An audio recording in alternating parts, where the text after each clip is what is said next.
Amém. Glória a Deus. Devagarzinho as crianças, amém.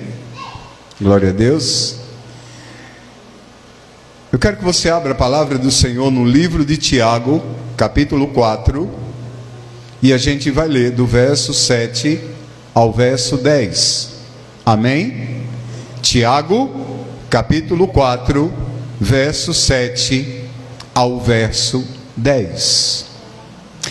Queridos, o tema dessa palavra preste atenção no tema dessa palavra: o tempo depende de sua resposta. Amém? Diga para o irmão que está do teu lado, diga para ele: você entendeu? Pergunta: você entendeu? Diga: o tempo do tempo, aliás, perdão, o tempo depende de sua resposta. Repete: o tempo depende de sua resposta. Aí você vai perguntar e você vai dizer: mas pastor, que tempo é esse? O tempo da sua bênção, o tempo do milagre, o tempo da porta aberta, o tempo da restauração, o tempo de um recomeço. Esse tempo depende da sua resposta a Deus. Amém ou não amém? Tiago, capítulo 4, verso 7, a palavra diz assim: portanto, submetam-se a Deus, resistam ao diabo, e ele fugirá de vocês. Aproximem-se de Deus, e ele se aproximará de vocês. Pecadores, limpem as mãos, e vocês que têm a mente dividida, purifiquem o coração. Entristeçam-se, lamentem e chorem.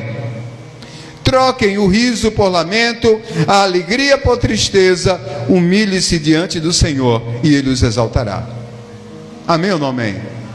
Amém ou não amém? Você entendeu o que foi lido? A primeira coisa que a palavra diz é: submetam-se a Deus. Pare de querer você mesmo resolver os problemas da sua vida na sua força. Não vai dar certo, você não vai conseguir. A solução dos seus problemas não está em você, não está em homem, está em Deus. Aí a segunda coisa que ele diz é: resistam ao diabo. Como? Dizendo não. O diabo é especialista em lançar palavras que inflamam, palavras que adoecem, palavras que entristecem, palavras que machucam, palavras que desanimam. Então diga não a essas palavras. Diga não. Diga não ao diabo. Diga que você não tem interesse em ouvi-lo. Aí diz: aproximem-se de Deus, e Ele se aproximará de vocês. Observe, existe uma condição para Deus se aproximar de mim: eu preciso me aproximar dEle. Aí ele continua: se você é alguém que tem uma vida de pecado, limpe as suas mãos, pare de pecar. Se a sua vida está sendo construída errada, desconstrua e construa agora corretamente. E aí ele vem e fala de um outro tipo de pessoa: e vocês que têm a mente dividida. Pastor, o que é mente dividida? É uma mente que crê, mas não crê. É a mente Raimundo, um pé na igreja, um pé no mundo. É a mente que não é inteira completamente, ou o coração que não é inteiro completamente diante de Deus. Aí ele diz: olha só que coisa interessante: e vocês que têm a mente dividida, purifiquem o coração. Veja só, um coração dividido produz uma mente dividida. Diga para o irmão que está do teu lado: se o teu coração está dividido, a tua mente está dividida. Sabe, a palavra de Deus é bem clara. Ela diz que do nosso coração fluem rios de águas vivas. Desse coração, a palavra diz assim: sobretudo que você tiver que guardar na sua vida, guarda o teu coração, porque do teu coração fluirão rios de águas vivas. A palavra diz assim: aonde estiver o teu coração, estará o teu tesouro. Veja como o coração é importante. Então uma mente dividida, ela é fruto, ela é produto de um coração dividido. Amém ou não amém? Então ele diz: e vocês que têm a mente dividida, purifiquem o coração, tire a impureza do teu coração, tire do teu coração o amor por aquilo que está te separando de Deus. O que é que está lutando contra Deus dentro do teu coração? O que é que está impedindo que Deus seja 100% o Senhor da tua vida? Isso você tem que tirar. Aí continua, versículo 9: entristeçam-se. Irmãos, o que Deus está falando aqui, isso aqui, entristeçam-se, lamentem e chorem, troque o riso por lamento, a alegria por tristeza. Isso aqui nada mais é do que orar, irmão. Orar, vida de oração, sabe, é se contristar, é buscar em Deus, sabe, buscar Deus de todo o teu coração, através das tuas orações. Veja, quando ele fala troque o riso por lamento, ele está dizendo: olhe, pare de se acomodar com essa situação, troque a alegria por tristeza, lute em oração, lute em jejum, sabe, lute vindo à igreja, lute lutando a palavra, lendo a palavra, adorando o Senhor. E o versículo 10 ele diz: humilhe-se diante do Senhor, reconheça que só Ele pode mudar a história da tua vida, e Ele vai exaltar você, Ele vai te dar vitória. Amém ou não amém? Coloca a mão sobre o seu coração ou sobre a Bíblia, repete essa oração comigo, diga: Senhor Jesus, diga: Senhor Jesus, nessa noite, fala comigo, não me permite sair desse lugar sem entender o que o Senhor quer falar comigo. Diga: Senhor, que eu diminua, que o Senhor cresça. Diga: Espírito Santo, eu preciso ouvir a tua voz, me dá direção, me dá entendimento, sabedoria, é o que eu te peço, em teu santo nome, amém. Amém ou não amém? Amém. Aleluia. Então preste atenção, a vida de um cristão não é feita de conquistas rápidas ou respostas imediatas. Às vezes a gente entra na igreja e a gente quer resolver os nossos problemas rapidamente. A gente quer conquistas rápidas, a gente quer respostas imediatas, a gente quer que Deus mude a situação num piscar de olhos, num estralar de dedos, como era na minha época do sítio do Pica-Pau Amarelo, no Pirlim-Pim-Pim. Quem é da minha época sabe. A Emília tinha lá uma magia que era no Pirlim-Pim-Pim, ela resolvia tudo. A feiticeira era só no nariz, assim, mexia no nariz assim, ela resolvia tudo. Tem gente que quer que Deus faça isso. Preste atenção, o que eu quero dizer para você é que tudo vai depender da tua resposta. Tudo depende da nossa resposta. Amém ou não amém? O que eu estou dizendo para você é que às vezes Deus vai precisar consertar o que está quebrado para poder liberar a tua bênção. Às vezes somos nós que estamos quebrados e a gente está pedindo algo a Deus e Deus não pode te dar agora porque você está quebrado. Amém ou não amém? Então Deus não pode liberar a bênção. Se você pegar e colocar água em um copo quebrado, em um copo furado, uma xícara quebrada, essa água vai se esvair. Sim ou não? Ontem eu ministrei aqui na rede de homens e usei Jó como um exemplo nessa ministração. E quando Deus estava me dando essa palavra sobre Jó, algo me impactou bastante. Algo falou muito ao meu coração. E Deus me fez uma pergunta enquanto eu preparava. Não pode deixar fixo, Tainá. Eu venho sempre cá, pode deixar fixo. E eu fiz uma pergunta. O Espírito Santo me fez uma pergunta. Por que Jó não foi derrotado pelo diabo? Por que Jó não foi derrotado pelo diabo? Porque o diabo não acabou com Jó? Porque simplesmente Satanás não prevaleceu sobre Jó? E talvez você pense no seu coração e diga: é porque Jó tinha fé. E eu vou dizer para você que não, está errado. Não é porque Jó era um homem de fé. Não é porque Jó tinha fé, ou pelo menos somente fé. Mas a Bíblia fala que Jó era um homem íntegro. E toda vez que a gente lê essa palavra, íntegro, a gente pensa apenas em caráter. Mas o Espírito Santo falou para mim de uma forma diferente ontem. Ele disse: olha, Jó, ele não era um homem quebrado, ele era um homem inteiro. O seu coração era inteiro, íntegro diante de Deus. Porque você pode ser um homem de Deus, você pode ser uma mulher de Deus, mas você ser uma pessoa que está quebrada. Seu coração está quebrado.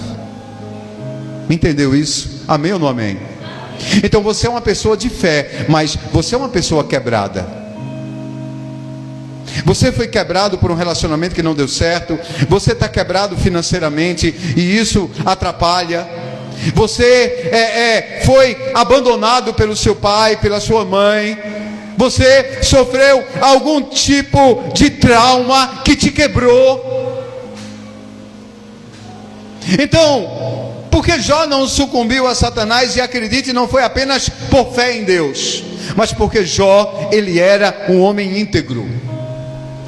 E às vezes essas palavras na Bíblia passam desapercebidas. Integridade é uma qualidade que reflete a inteireza de algo. Ou seja, algo está inteiro, íntegro, não está quebrado. Se não está quebrado, então está inteiro, está íntegro. Jó era um homem inteiro. Jó era um homem íntegro, um homem inteiro, um homem que tinha um coração inteiro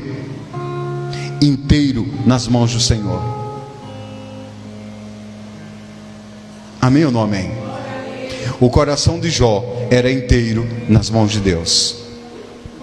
Teu coração precisa ser um coração inteiro nas mãos de Deus. Amém ou não amém? Presta atenção. Numa das jogadas mais sujas do diabo, ele usa a mulher de Jó.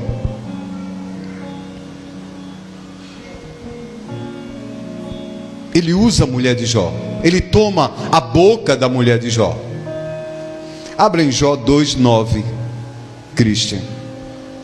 E aqui é o diabo que toma a boca da mulher de Jó. Veja só, a mulher de Jó, ela estava quebrada. A mulher de Jó, ela era rica, ficou pobre. A mulher de Jó, ela tinha filhos e todos morreram. A mulher de Jó tinha um marido vencedor, o homem mais rico do Oriente, poderosíssimo, e agora ele era aquele trapo humano cheio de tumor e de câncer, destruído. A mulher de Jó tinha um Deus que lhe abençoava. A palavra diz, Satanás diz a respeito de Jó, que Deus colocava muralhas sobre ele, sobre a sua família e sobre os seus bens. Ela tinha um Deus que cercava seu marido, cercava seus filhos, cercava seus bens e ainda abençoava. E agora ela não tinha mais esse Deus. Ela tinha um Deus que o tinha abandonado. O coração dela estava quebrado. E quando a gente está quebrado, a gente se torna facilmente um instrumento de Satanás para destruir, às vezes, nossa própria vida e a vida de outras pessoas. E a mulher de Jó, ela se tornou esse instrumento. Então o Satanás toma as emoções dela, a boca dela, e diz para ele: olha o que o diabo está falando, usando a mulher de Jó. Você ainda mantém a sua integridade? Você ainda está inteiro?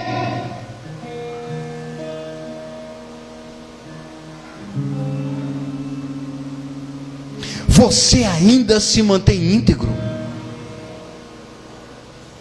Como você não duvida de Deus? É isso que o diabo quer dizer.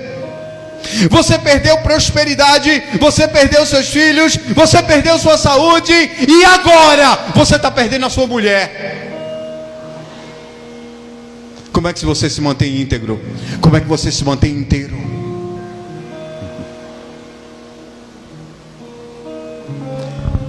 E você sabe o que é que mantinha Jó íntegro? Sua confiança inabalável em Deus. E deixa eu dizer uma coisa para você: eu não negocio a minha confiança com Deus. Entende isso? Não importa.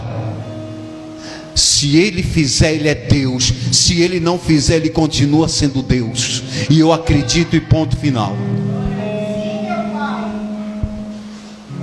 Entende isso?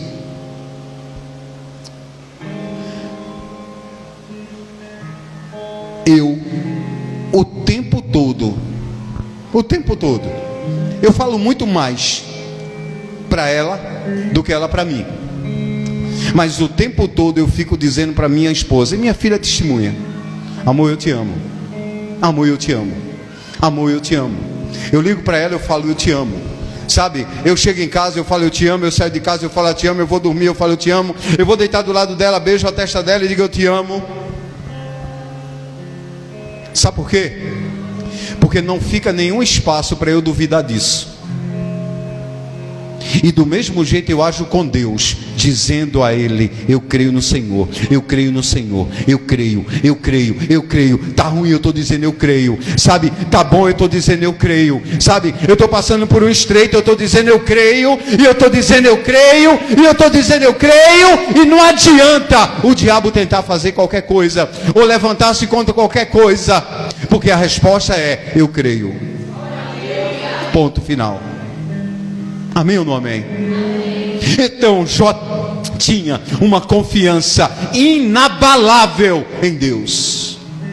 E o problema é que a nossa confiança, ela se abala. Porque geralmente o nosso coração está dividido e geralmente a gente está quebrado. Entende isso? Eu disse isso aos homens ontem. E disse mais coisas, viu?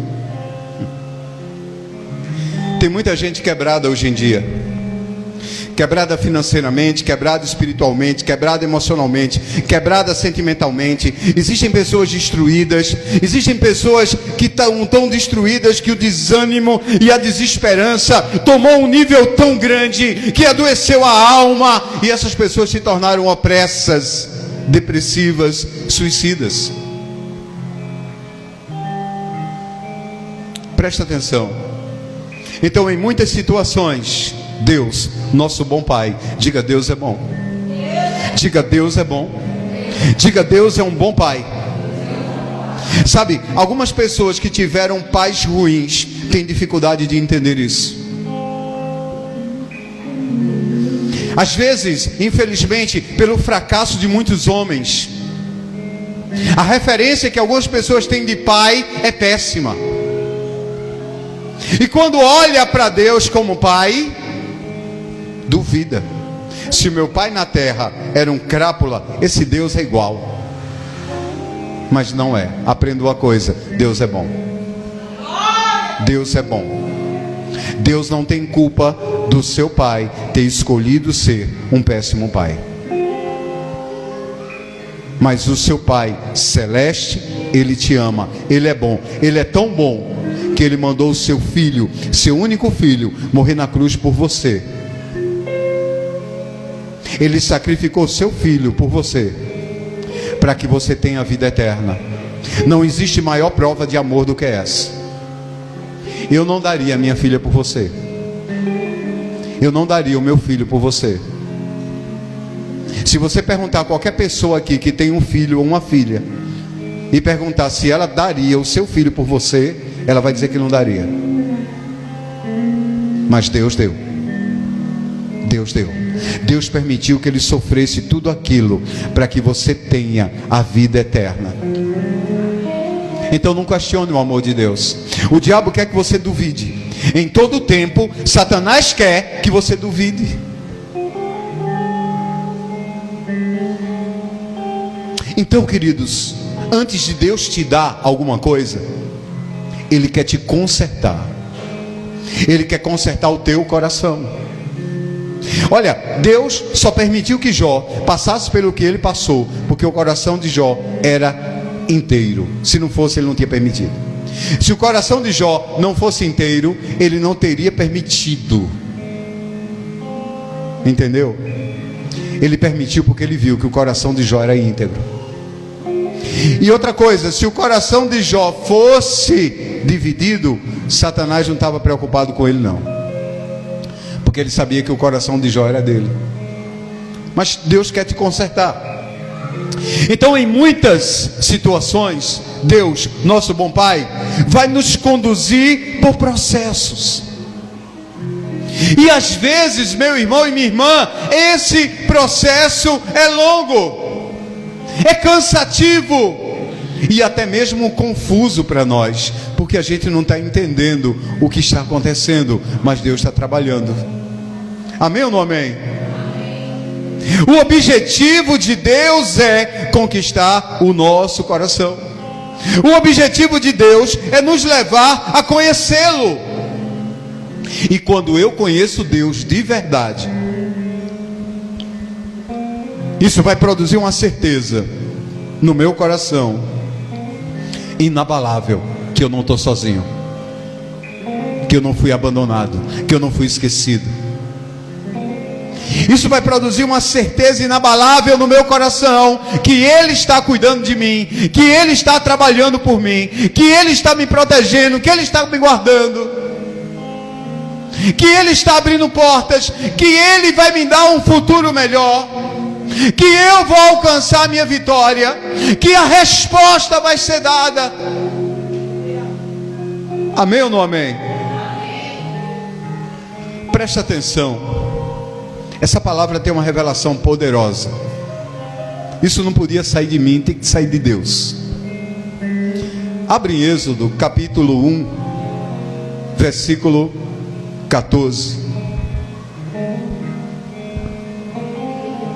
Êxodo capítulo 1, verso 14.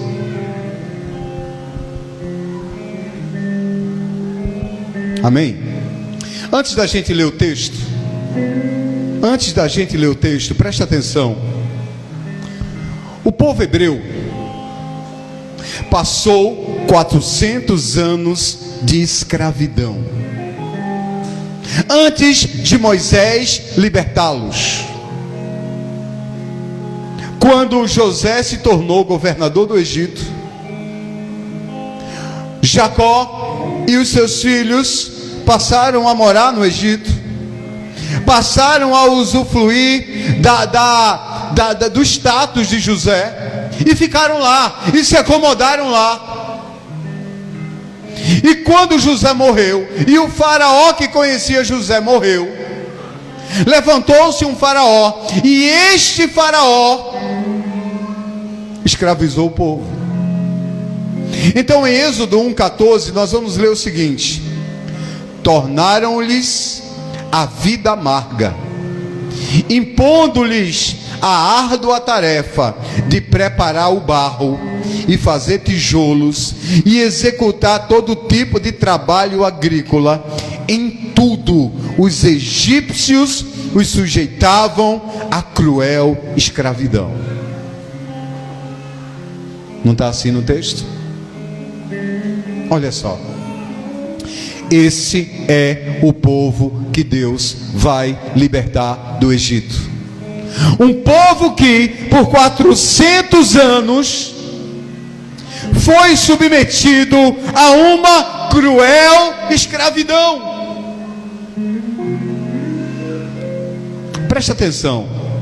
Esse povo não tinha liderança. Ele era oprimido. Este povo não tinha leis. Seguia as leis do Egito. Esse povo não tinha unidade. Eram tratados como animais. Eles estavam condicionados a se alimentar das migalhas da mesa dos egípcios. Eram tratados como cães.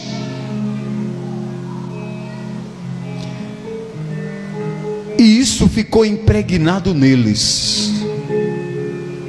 E isso às vezes fica impregnado na gente. A gente na nossa vida, muitas vezes, as decepções, os problemas, as dores, a crueldade do mundo, a crueldade da vida, a crueldade do homem, nos destrói. E nos deixa desse jeito. Quebrados.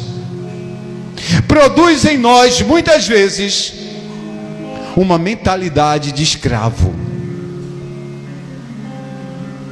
E a mentalidade de escravo é: eu nunca vou ser livre, eu nunca vou ser feliz, eu nunca vou ser abençoado. Ninguém se importa comigo, ninguém me ama, ninguém vai me amar, porque você nunca teve amor, porque foi sujeitado a você uma escravidão. Está quebrado. Agora, diaconisa Milena, por favor, abra em Êxodo 13, 17 e 18. Então Deus manda Moisés vai lá para o Egito, e Deus manda as pragas do Egito, e o Nilo se transforma em sangue, e depois vem mosca, vem rã, vem piolho, vem um bocado de coisa, até a morte dos primogênitos. E aí esse povo é livre, é liberto. O faraó simplesmente perde para Deus e liberta o povo. Liberta o povo. E aí o povo sai do Egito, levando ouro, todas as promessas de Deus, levando o corpo de José. Mas é um povo escravo ainda. Não adianta você ser livre e você não saber o que você vai fazer com a sua liberdade. Não adianta você ter dinheiro e não saber o que vai fazer com o dinheiro. Não adianta você ter paz e não sabe o que vai fazer com sua paz. Então Êxodo 13, 17 e 18, a palavra diz: quando o faraó deixou sair o povo, Deus não os guiou pela rota da terra dos filisteus. Preste atenção, do Egito à terra prometida duraria 15 dias a viagem, se fosse pela terra dos filisteus. Mas a palavra diz que Deus não os guiou pela rota da terra dos filisteus, embora esse fosse o caminho mais curto. A gente quer sempre o caminho mais curto. Mas olha o que diz a palavra: pois disse, se eles se defrontarem com guerra, talvez se arrependam e voltem para o Egito, e voltem para a escravidão.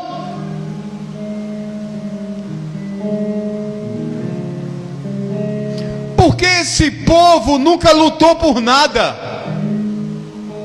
porque esse povo nunca guerreou contra nada, porque este povo viveu a sua vida comendo as migalhas do diabo. de Faraó.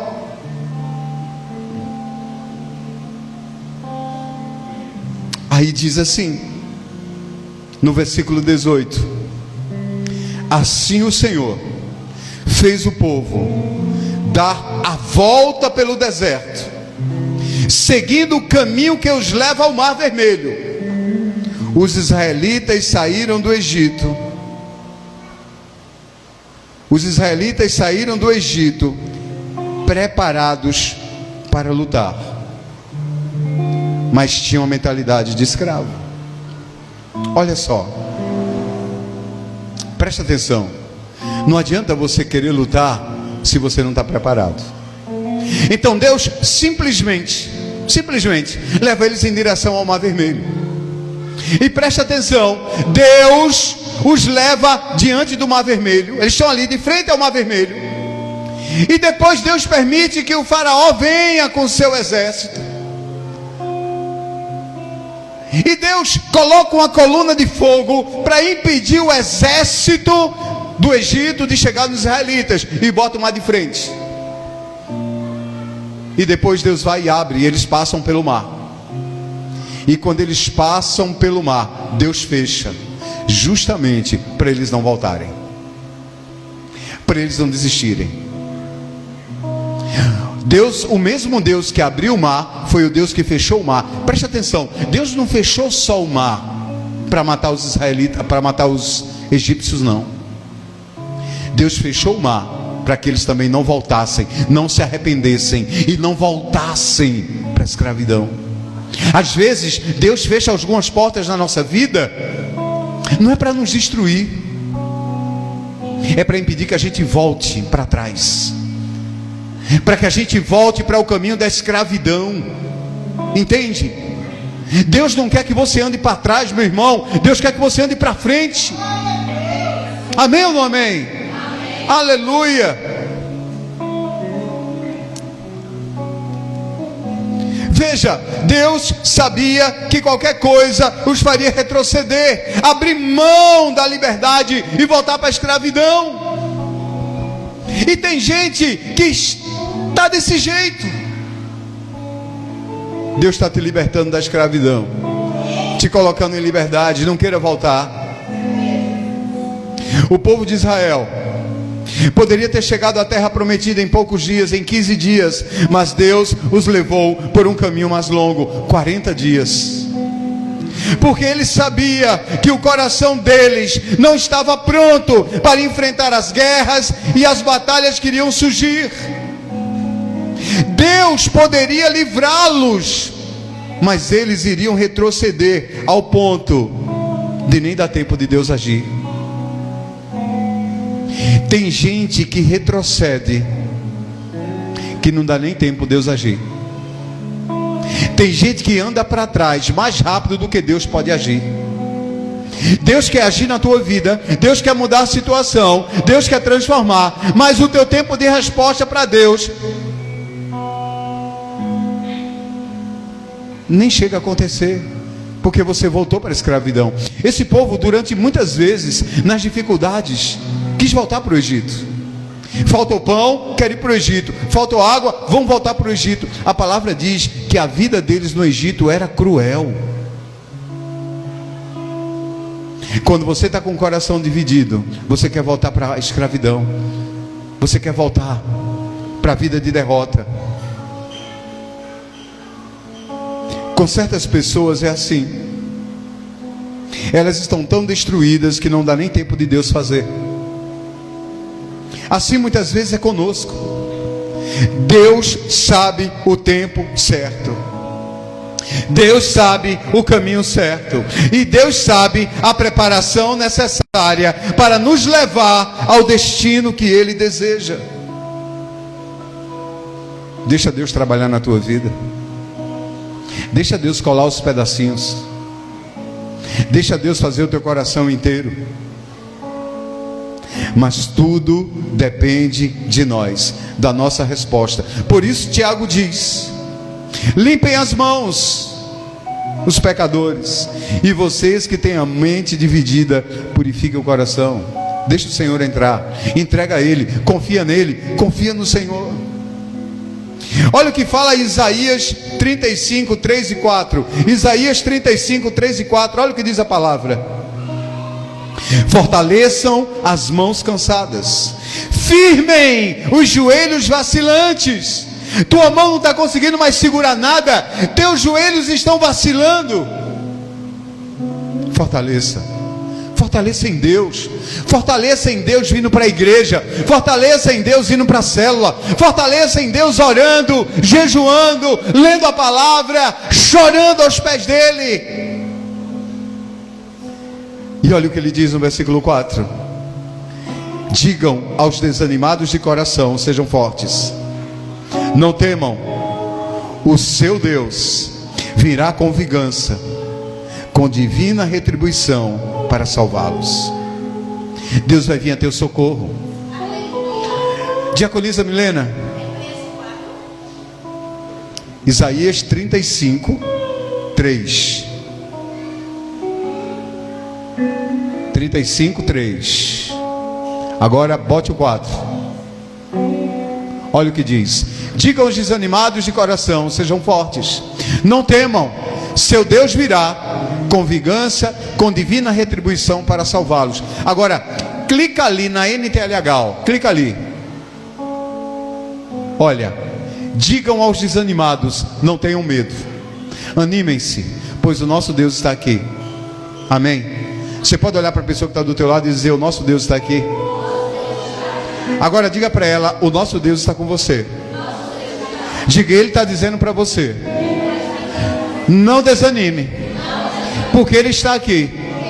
Ele está dizendo: anime-se, porque Ele está aqui, e Ele vem salvar. Amém? Amém? Você pode dar glória a Deus? Amém? Aleluia. Sabe, irmãos, o caminho dos filisteus era mais curto, mas também era um caminho de guerra. Israel havia saído da escravidão, mas ainda tinha mentalidade de escravo.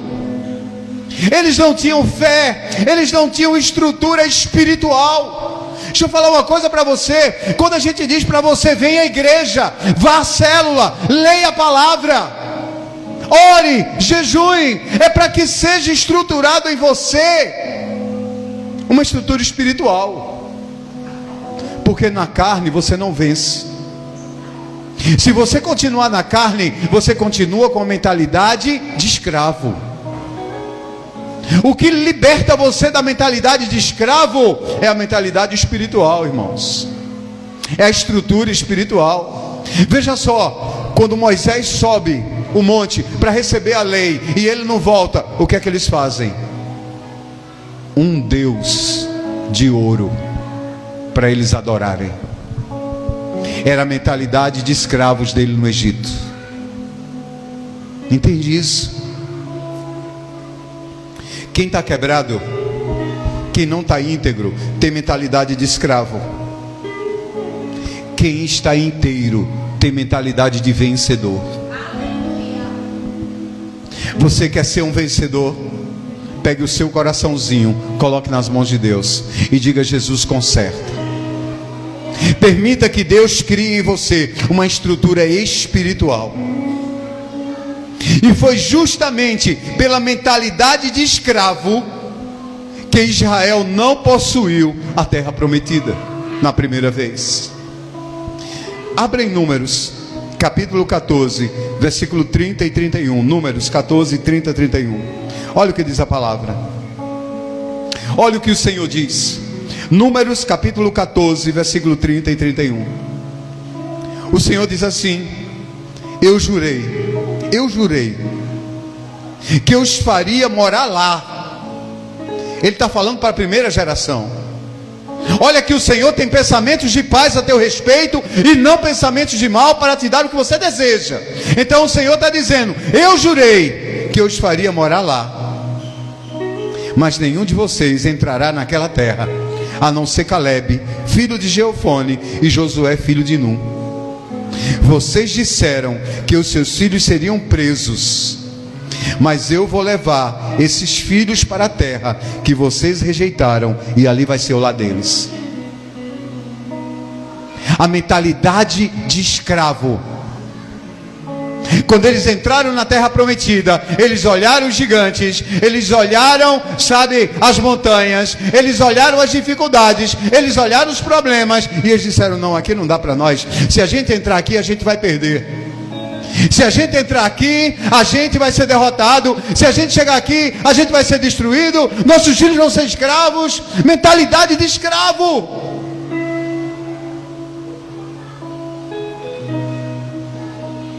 Nesses dias, um irmão da igreja entrou em contato comigo e disse: olha, pastor, abriu uma porta para mim, para eu trabalhar numa empresa, e o salário é muito bom, é 10 mil reais, só que é muito difícil,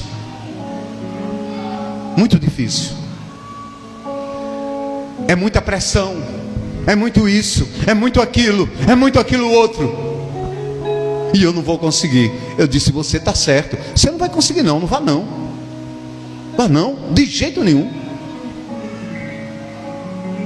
Aí ele disse: eu digo: com essa mentalidade de derrotado, de fracassado, com essa mentalidade de escravo, com a mesma mentalidade que o povo teve quando estava ali diante da terra prometida e não entrou por covardia, então não aceite.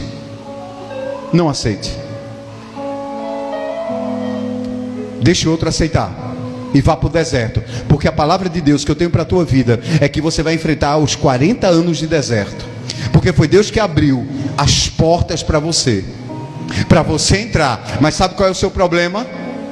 Sua falta de fé em Deus.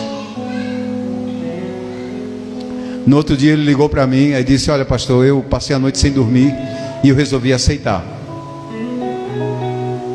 e eu vou vencer, e eu vou buscar Deus, e eu vou me esforçar. E está aí, já faz um mês trabalhando e está bem, para a honra e glória do Senhor Jesus. Se você tiver mentalidade de escravo, você não conquista, você não alcança, você não prospera, você fica pelo meio do caminho, você se sujeita a qualquer coisa, você se sujeita a migalhas, você se sujeita, sabe, a uma vida fracassada que o diabo está te oferecendo. E você, meu irmão e minha irmã, Deus tem para você uma mentalidade de filho, de vencedor, de príncipe, de princesa, de rei, de rainha.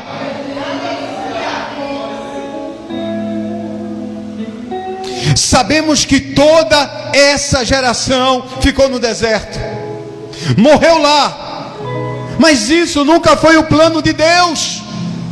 O plano de Deus para a tua vida não é a morte, o plano de Deus para a tua vida não é a derrota, o plano de Deus para a tua vida não é a miséria, não é a dor, não é o sofrimento, não é a escravidão. O plano de Deus na tua vida é uma vida de vencedor. Em todas as coisas somos mais que vencedores. Nunca foi o plano de Deus, mas era necessário que aquela geração morresse. Era necessário que a natureza de escravo morresse. E às vezes Deus vai te passar por um estreito tão grande para que a natureza de escravo morra. Deus vai matar a velha criatura que existe em você. Deus vai matar a natureza de escravo que existe em você, para poder nascer o príncipe, para poder nascer a princesa, para poder nascer o rei, para poder nascer a rainha, para poder nascer o filho de Deus, para poder nascer o homem de Deus, a mulher de Deus, o servo do Senhor.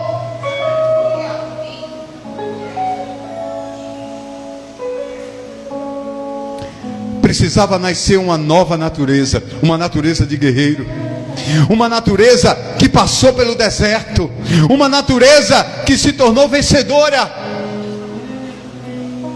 Por favor, diaconisa Milena, abre em Colossenses capítulo 3, verso 5. Colossenses capítulo 3, verso 5. Olha o que Paulo fala: assim façam morrer tudo o que pertence à natureza terrena. Imoralidade sexual, impureza, paixão, desejos maus, ganância, que é a idolatria. Você consegue perceber? Tudo isso escraviza. Imoralidade sexual escraviza, pornografia escraviza, prostituição escraviza. Tudo isso escraviza. Impurezas escraviza, paixão escraviza. Você sabe qual é o sentimento antônimo de paixão? É ódio. Os dois estão no extremo. Ódio mata, paixão mata. Uma paixão deixa de ser paixão para virar obsessão, para virar ódio, para levar à morte. Desejos maus, ganância, idolatria, tudo isso escraviza. Tudo isso escraviza e faz parte de uma natureza terrena e de uma natureza de escravo. Mas a natureza espiritual é a natureza real, de rei, vencedor, príncipe, filho de Deus. Se o tempo de resposta a Deus por parte daquele povo tivesse sido em 40 dias, eles não teriam morrido em 40 anos. Eles tinham recebido a promessa, eles tinham recebido a terra prometida, mas eles só responderam depois de 40 anos, quando uma geração de escravos tombou e quando surgiu uma geração de guerreiros. A verdade, meu irmão e minha irmã, é que o caminho mais longo levou Israel ao deserto, mas o deserto não foi para castigo, foi para ensino. O deserto nunca é para castigo, o deserto é para ensino. Aleluia. No deserto eles aprenderam a depender do maná diário, aprenderam a depender de Deus. No deserto experimentaram água saindo da rocha, e no deserto receberam a lei de Deus. Quem gosta de pão aqui? Quem gosta de pão? Alguém gosta de pão aqui? Quem gosta de pão? Não todo mundo, né? Quem gosta de café? Gosta de café? Levanta a mão. Joia. Acho que a maioria gosta de café.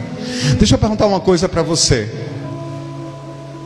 Se você passasse 40 anos somente tomando café e comendo pão, pão e café no almoço, pão e café no jantar, pão e café no café da manhã, pão e café no almoço e pão e café no jantar, durante 40 anos, será que no final dos 40 anos tu ia gostar? Oi? Agora deixa eu perguntar. Se depois de 40 anos tu comendo pão com café, pão com café, pão com café, tu chegasse num lugar onde tinha assim uma lasanha, o que é que tu ia fazer? Tu ia pensar assim: eu não vou entrar aí não, porque eu posso ser preso, morto. Eu duvido. Você ia entrar como se fosse um leão, aonde tivesse aquela lasanha, aonde tivesse aquele churrasco. Gente, esse povo passou 40 anos comendo só pão. Sabe por quê? Porque quando eles chegaram na terra prometida, esse povo não tinha uma casa, não tinha um teto, não tinha descanso, não tinha uma horta, não tinha nada. 40 anos vagando. Uma geração morreu, a outra geração, ela não foi forjada na escravidão, ela foi forjada na sobrevivência do deserto, no sol escaldoso do deserto. Quando essa segunda geração chegou na terra prometida e viu a possibilidade de ter aquela terra, eles não pensaram em nada não, queridos. Eles partiram para a guerra. Caleb era um velhão de 80 anos. Ele disse: eu quero o local mais difícil que tem aqui. Eu quero chegar a 80 anos com a força de Caleb, dizendo aonde é que tem gigante para derrubar, que eu quero ir lá derrubar o gigante. Com 80 anos Caleb estava subindo os montes e derrubando gigantes. 40 anos de deserto. 40 anos de deserto. Aquele povo chegou com a mentalidade de vencedor, chegou com fome de vencer, com fome de conquistar, com fome de ganhar, não com medo. não como escravo, mas como vencedor. Amém ou não amém? Você está entendendo? Enquanto você tiver mentalidade de escravo, você não vai ser feliz. Enquanto você tiver mentalidade de escravo, você vai comer migalhas. Enquanto você tiver mentalidade de escravo, você vai viver, sabe, o pior dos seus relacionamentos. Agora, quando você tiver a mentalidade de vencedor, você vai reinar, porque o Senhor vai te abençoar. Amém ou não amém? O deserto foi o lugar em que escravos se tornaram vencedores, e que vencedores conquistaram a nação. Abre em Deuteronômio capítulo 8. Deuteronômio 8. Vamos ler do versículo 2 até o 10. Estou terminando agora. Deuteronômio capítulo 8, verso 2 até o 10. Olha o que diz a palavra. Lembrem-se de como o Senhor seu Deus os conduziu por todo o caminho do deserto, durante 40 anos, para humilhá-los e pô-los à prova, a fim de conhecer suas intenções, se iriam obedecer aos seus mandamentos ou não. E assim ele os humilhou, os deixou passar fome. Porque Deus deixou eles passarem fome? Para eles desejarem comer. Para que Deus deixou eles passarem sede? Para eles desejarem beber. Porque Deus levou eles 40 anos andando, perambulando pelo deserto, para que eles desejassem uma terra para eles. Aleluia. Assim ele os humilhou, os deixou passar fome, mas depois os sustentou com maná, que nem vocês nem os seus antepassados conheciam, para mostrar-lhes que nem só de pão vive o homem, mas de toda a palavra que procede da boca do Senhor. Jesus usou isso contra o diabo, viu? Jesus usou essa frase contra o diabo. Está escrito: Satanás, não só de pão viverá o homem, mas sim da palavra que sai da boca de Deus. As roupas de vocês não se gastaram, e os pés de vocês não incharam nesses 40 anos. Saibam, pois, em seu coração, que assim como o homem disciplina o seu filho, da mesma forma o Senhor, o seu Deus, os disciplina. Obedeçam aos seus mandamentos, aos mandamentos do Senhor, seu Deus, andando em seus caminhos e tendo temor, pois o Senhor, o seu Deus, os está levando a uma boa terra. Olha o que está sendo dito antes deles entrarem. Isso é o discurso antes de eles entrarem na terra prometida. Deus está dizendo: olha, deixei vocês passar fome, deixei vocês passar sede, deixei vocês passarem privações, para vocês entenderem que vocês precisam depender de mim. E Deus bota eles assim, ó, diante da terra. Aí olha o que o Senhor fala. Eu fico imaginando aqueles filmes de batalha. Eu gosto muito de um filme chamado Coração Valente. William Wallace em cima daquele cavalo com a espada, conclamando os escoceses à guerra.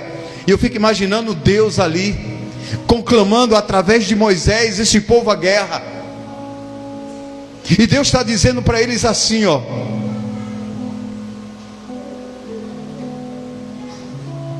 o Senhor, versículo 7, pois o Senhor, o seu Deus, os está levando a uma boa terra. Olha, ele está dizendo: a terra é boa.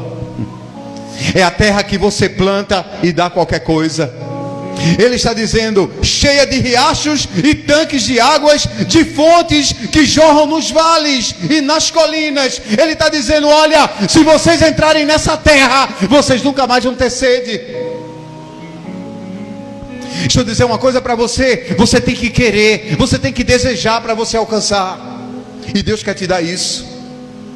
Deus quer te dar sucesso no teu casamento, Deus quer te dar sucesso na tua vida profissional, mas você tem que querer.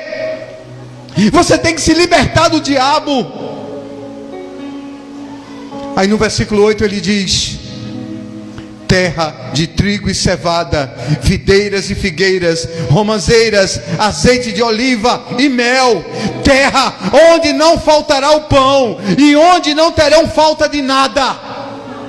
Gente, o povo entrou motivado, irmãos.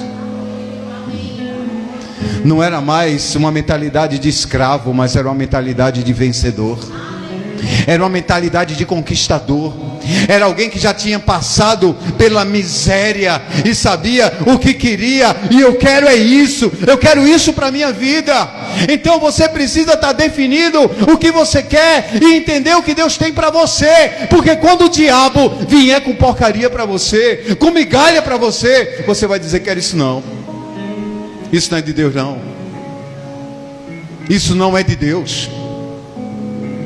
Eu sou príncipe, eu sou princesa, eu sou rei, eu sou rainha, e eu não vou comer migalha não. Amém ou não amém? Aleluia.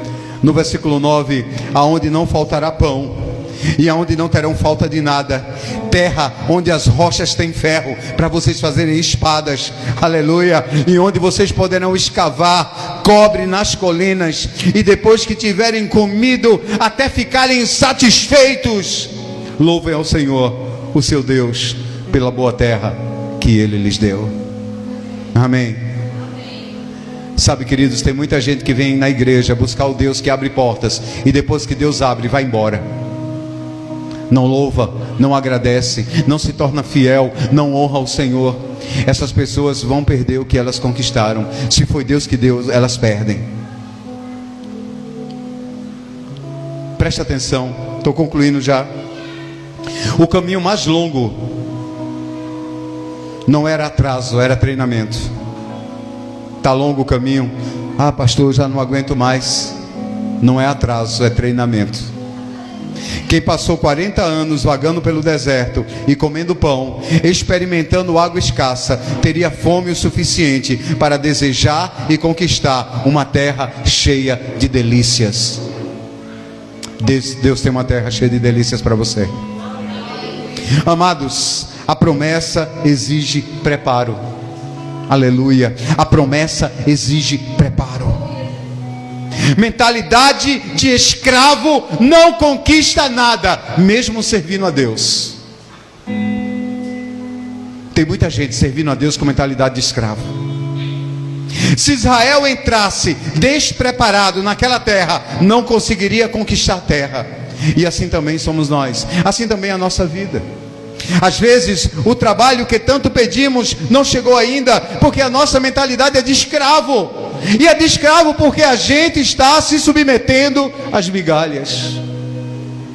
As migalhas. Se você está preso em migalhas, Deus não vai te dar o melhor trabalho. Às vezes a promessa demora porque Deus está nos ensinando a ter ousadia, a agir por fé, olhar para Ele e não para as impossibilidades. Às vezes o relacionamento que tanto sonhamos não acontece ainda, porque Deus está tratando os nossos corações e mostrando o que precisa ser mudado, transformado. Eu quero usar o Novo Testamento para usar dois exemplos de respostas de pessoas onde o tempo da resposta fizeram toda a diferença. E a primeira é a mulher do fluxo de sangue. Essa mulher passou 12 anos de espera, e bastou um instante de fé para ela ser curada. 12 anos. Abre a palavra do Senhor em Marcos 5, 25 a 27. Marcos 5, 25 até o 27. E estava ali certa mulher que havia 12 anos vinha sofrendo de uma hemorragia. Versículo 26. Ela padecera sobre o cuidado de vários médicos e gastara tudo que ela tinha, mas em vez de melhorar só piorava. Quando ouviu falar de Jesus, chegou-se por trás dele, no meio da multidão, tocou-lhe o seu manto, porque pensava: se eu tão somente tocar em seu manto, serei curada. E imediatamente cessou sua hemorragia, e ela sentiu em seu corpo que estava livre do sofrimento. Amém? Essa mulher lutava há 12 anos contra uma enfermidade. 12 anos. Quando ela decidiu tocar em Jesus, a bênção aconteceu imediatamente, e logo se estancou a fonte do sangue. Veja, Deus foi seu último recurso. Tem gente que vai deixar Deus por último sempre. E até que você deixe Deus ser o teu recurso, você vai sofrer. Foram 12 anos de sofrimento. Aí você vai dizer para mim: mas pastor, Jesus ainda não estava agindo. É verdade, mas Deus nunca deixou de agir.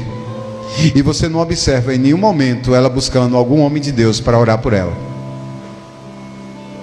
Entende isso? Deus foi o último recurso dessa mulher. Por isso que ela passou 12 anos escravizada de um fluxo de sangue. A partir do momento que ela buscou o Senhor, imediatamente ela foi curada. Amém ou não amém? O outro exemplo que eu quero usar é de Bartimeu. Foram anos na escuridão. Marcos 10:47. Mas no momento que ele percebeu Jesus no caminho dele, começou a clamar e a dizer: Jesus, filho de Davi, tem misericórdia de mim. Marcos 10:47. Quando ouviu que era Jesus de Nazaré, começou a gritar: Jesus, filho de Davi, tem misericórdia de mim.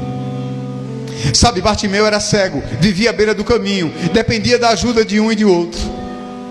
Ele não podia ver, mas ele podia clamar. Ele podia falar. Mesmo sendo repreendido pela multidão, ele gritou, e gritou ainda mais forte. Jesus o parou. E em Marcos 10:52 nós vamos ler o Senhor dizer: a tua fé te salvou. E logo viu e seguiu Jesus pelo caminho. O que mudou a vida de Bartimeu não foi o tempo de espera, mas o tempo de resposta. O que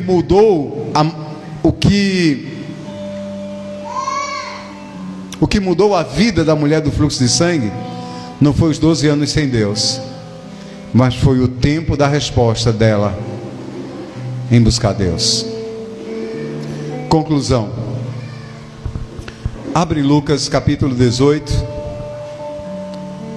versículos 7 e 8. Terminando agora.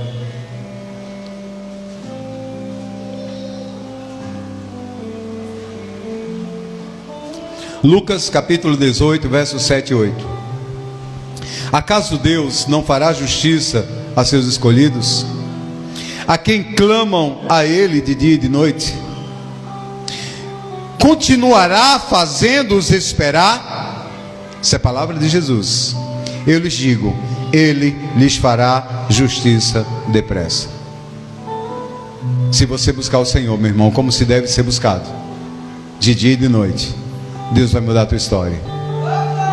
Se o teu coração for transformado, se o teu coração se tornar íntegro diante de Deus, tua história vai mudar. Se você perder a mentalidade de escravo, dividido, e passar a ter uma mentalidade de vencedor, confiado em Deus, tua história muda. Não confunda demora com abandono. O silêncio de Deus não significa ausência de resposta, mas preparação. Aceite o processo de Deus. Entenda o processo de Deus. Pastor, estou no deserto. Deserto não é lugar de morte. Deserto é lugar de transformação. Confie em Deus. Sabe, o caminho mais longo garante às vezes que a gente vai chegar preparado. Mas o caminho mais longo pode ser mais curto, dependendo da tua resposta.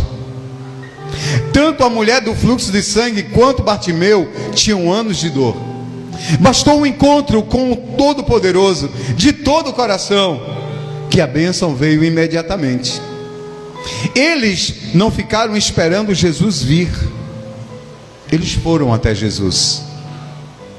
A fé e a ação encurtaram o caminho até a bênção. Hebreus 11:6 diz: sem fé é impossível agradar a Deus, porque é necessário que aquele que se aproxima de Deus creia que Ele existe e que é galardoador, abençoador dos que o buscam. Deus é abençoador daqueles que o buscam. Diga para o irmão que está do teu lado, diga: Deus abençoa quem busca Ele. Provérbios 3, 5 a 6 diz: confie no Senhor de todo o teu coração e não se apoie no seu próprio entendimento. Reconheça o Senhor em todos os seus caminhos e Ele endireitará as tuas veredas.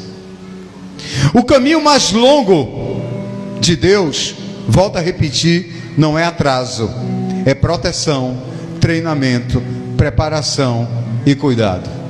O caminho mais longo, Deus está tornando o teu coração um só, íntegro. E Deus está tirando de você a mentalidade de escravo e colocando a mentalidade de vencedor. Quando Deus prolonga o processo, é porque Ele sabe que ainda há algo que nos impede de recebermos a promessa.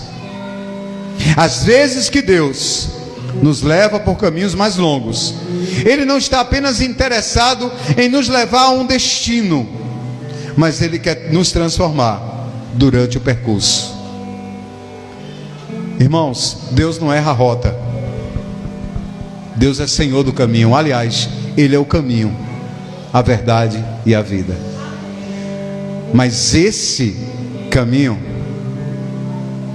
mais longo ou mais curto, o tempo dele, se vai ser 40 anos, ou vai ser 4 dias, ou 40 dias, ou 1 hora, dependerá da sua resposta. Saia da mentalidade de escravo e se permita receber a mentalidade de filho. Fique de pé, em nome de Jesus. Amém. Vamos adorar o Senhor. Aleluia. Antes de continuarmos, amém, temos alguns